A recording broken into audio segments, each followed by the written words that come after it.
look, COVID's a terrible burden for our country and for the world. As some have said, it's moving from pandemic to endemic. We're going to live with it. People need to be reasonable and cautious and take precautions.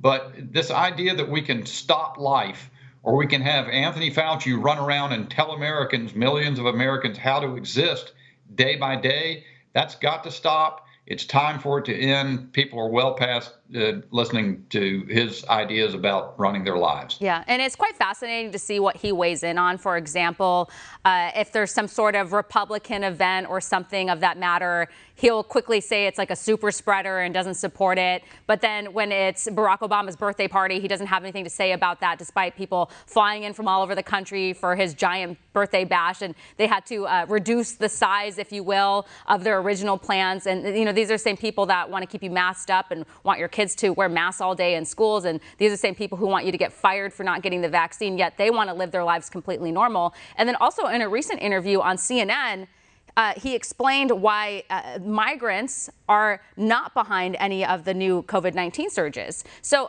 how can he say that with a straight face when he doesn't actually know? And from what we've heard from Border Patrol agents who've been on this program, they explain that, yeah, migrants have tested positive for COVID-19. Oh, and in fact, they're also not being required to be vaccinated before they're transported into the interior of this country. You know, just in the last couple of weeks, Secretary Mayorkas acknowledged it was over 12,000. I've heard numbers considerably higher than that. We got a lot more coming of Haitian immigrants. You've had other migrants. I think the total 600,000 released into the country so far. No controls over no mandates on them. And how Fauci can be dismissive of that while being, raising questions about Christmas or leaving alone the Obama thing, or how about the AOC Met Gala that was a big, all the superstars didn't have masks on, even as those serving them did. Fauci's views appear not to be guided by science as much as they're guided by the predominant narrative from the left.